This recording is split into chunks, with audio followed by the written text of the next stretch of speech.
Hi, good morning guys. Today I'm gonna take you to school. Let's go.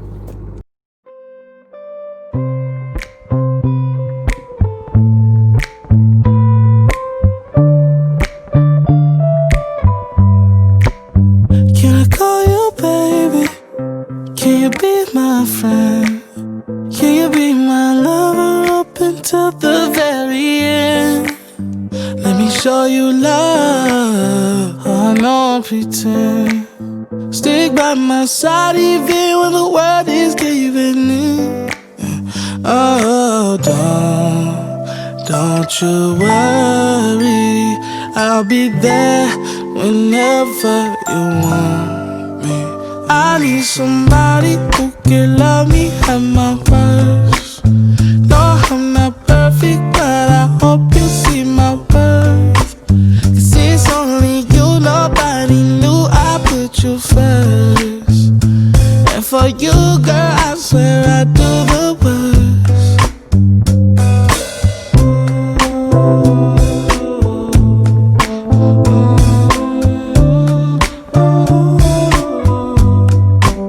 If you stay forever, let me hold your hand. I can feel those places in your heart no one else can.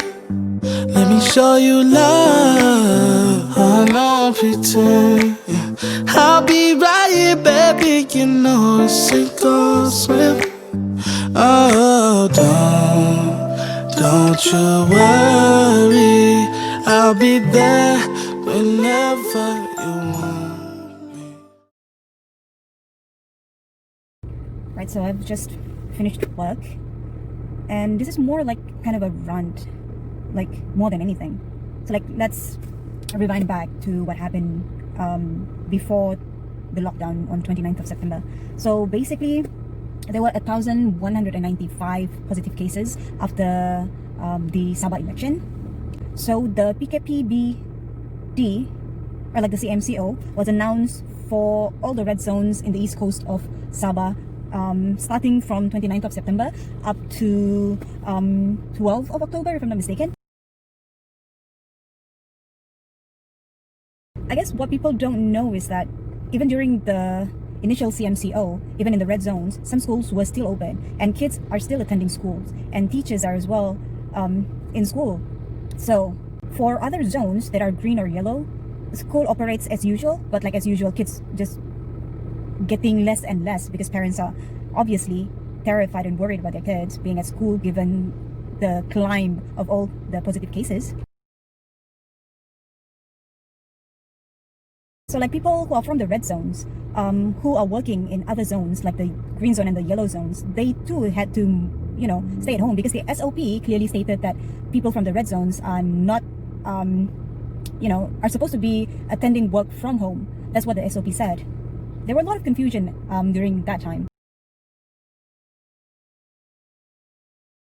Thing just went from bad to worse, I guess. Because on the 9th of October, the Ministry of Education announced the closing of all schools in Sabah.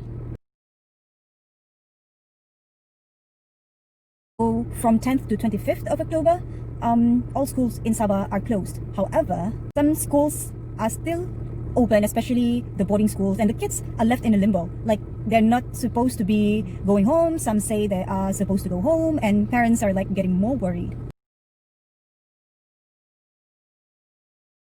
Announcement by the Ministry of Education was clear that teachers and students should stay at home or like work from home, study from home. APN came up with an order letter the next day. The letter on 10th of October stated that only the essential services can go to work with the approval letter from PDRM, and also they have to abide by the SOPs. What happened to the schools? Teachers and administrators and other staff are left in a limbo again because it is as stated that essential services such as safety, sanitation, and finance, they are supposed to be working, but nobody knows how and where from they are going to be working from. So mind you that none of these essential services of which were mentioned are directly related to most teachers' portfolios. Question is, why am I at school still? I mean, and then 2 days ago, on the 21st of October, Director General of Public Service released another order letter saying that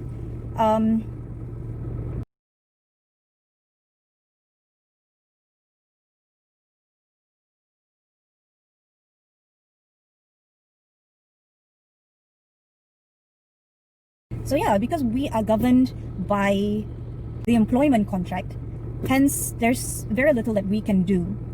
Apparently, life just does not revolve around our logical orbit. So what I'm trying to say is that even though,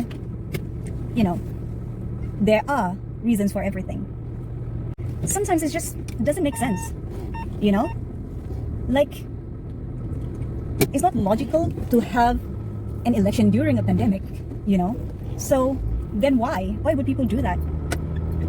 But yeah, I guess one of the reasons why this pandemic is very difficult to fight also is because, people just don't care. People just think that this is nothing. But like, my heart goes out to all those who had to, struggle on day-to-day basis.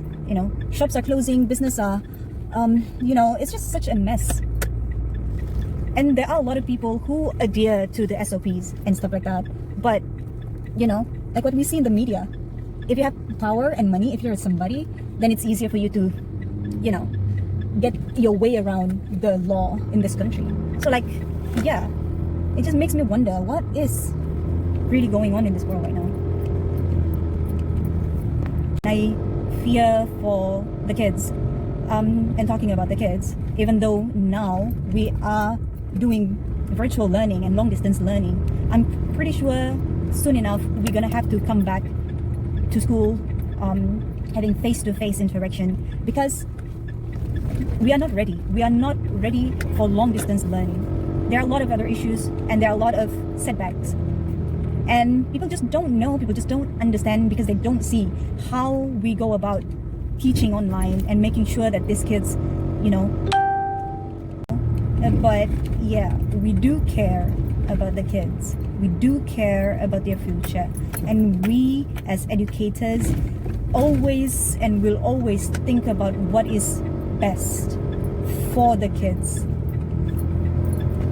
So yeah, where do we go from here? How do we make things better? That is definitely the big question.